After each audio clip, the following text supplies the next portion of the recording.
ఆర్టీసీని ప్రభుత్వంలో విలీనం చేస్తానని వరాల జల్లు కురిపించిన వైఎస్ జగన్మోహన్ రెడ్డి ఆ తర్వాత ఆర్టీసీ ఉద్యోగస్తులను నిర్లక్ష్యం చేయడాన్ని ఏ రకంగా చూడొచ్చు అంటారు?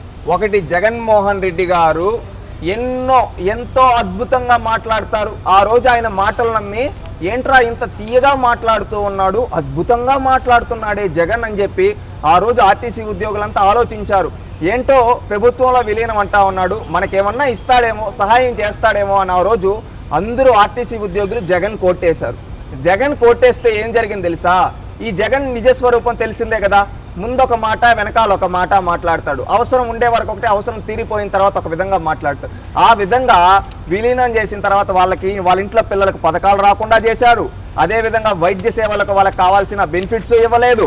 అదేవిధంగా ఆర్టీసీ ఉద్యోగులు ఈరోజు జగన్ దెబ్బకి విలవిలా కొట్టుకుంటూ ఉన్నారు. అదేవిధంగా నమ్మించి గొంతుకోయేశాడు ఈ జగన్మోహన్ రెడ్డి. ప్రభుత్వంలో చేరాక ముందున్న ప్రయోజనాలు కూడా కొరత అయిపోయింది, ఆ విధంగా తీసుకొని వచ్చేశాడు. అదేవిధంగా పాత పింఛను విధానం లేకుండా నమ్మక ద్రోహం చేశాడు. ఎవరిని? ఆర్టీసీ ఉద్యోగుల్ని. విలీనం చేసిన తర్వాత వాళ్ళకి మీరు ప్రభుత్వ ఉద్యోగులని పథకాలు రాకుండా ఆపేస్తూ ఉన్నారు. అదేవిధంగా వాళ్ళ కుటుంబాలను రోడ్డున పడేశారు. ఈ రోజు వాళ్ళకి ఎక్కడన్నా జీతాలన్నా సక్రమంగా ఇస్తున్నారంటే ఆ జీతాలు సక్రమంగా ఇవ్వటం లేదు. అదేవిధంగా ఎక్కడన్నా వాళ్ళు ఎక్కడికన్నా వెళ్ళాలన్నా కానీ ప్రభుత్వం వాటా నుంచి ఇవ్వకుండా ఆ విధంగా చేశారు. పథకాలన్నీ రద్దయినా కానీ వాళ్ళకి రావాల్సిన రికవరీ డబ్బులు అవి ఇవ్వలేదు. అదేవిధంగా భత్యం, ఎవరికన్నా డ్రైవర్లు కండక్టర్ ప్రతిరోజు రాత్రిపూట 3,000 సర్వీసుల్లో విధులు హాజరవుతారు. వారికి రాత్రిపూట భత్యాన్ని ప్రతి నెలా జీతంతో పాటు కలిపి ఇవ్వాలి.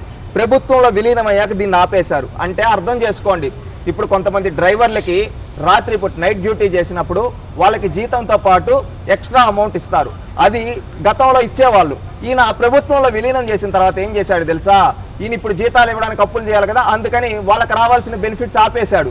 ఈ విధంగా ఎంతో మంది ఆర్టీసీ ఉద్యోగుల్ని ఒకప్పుడు నమ్మించి ఈరోజు వాళ్ళ గొంతు కోస్తూ ఉన్నాడు ఈ జగన్మోహన్ రెడ్డి. అదే కాకుండా వాళ్ళ కుటుంబాల్లో వాళ్ళకి పథకాలు రాకుండా ఆపేశాడు. వాళ్ళకి రావాల్సిన రికవరీ అమౌంట్లు రాకుండా ఆపేసి ఆర్టీసీ ఉద్యోగుల పొట్టగొట్టాడు ఈ జగన్మోహన్ రెడ్డి. అందుకని ఆర్టీసీ ఉద్యోగులారా ఆలోచించండి. ఈరోజు ఇటు రేట్లు పెంచేసి ఇటు రోడ్లు సరిగ్గా లేకుండా ఏ విధంగా రాష్ట్రాన్ని నాశనం చేశాడో ఆలోచన. మీకు ఆ రోజు ఎన్నో మాటలు చెప్పాడు, ఈరోజు ఒక్కటి కూడా నెరవేర్చలేదు. అన్ని మోసాలు చేశాడు. ఇలాంటి మోసాలు చేసిన ఈ మోసకారిని ఓడించడానికి సిద్ధంగా ఉండండి. ఎందుకంటే మే 13వ తేదీ ఈ జగన్మోహన్ రెడ్డిని ఓడిస్తే మన రాష్ట్రానికి స్వాతంత్రం వస్తుంది, మీకు స్వాతంత్రం వస్తుంది.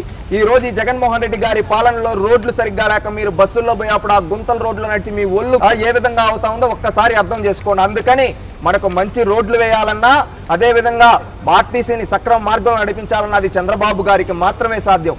ఆలోచించండి.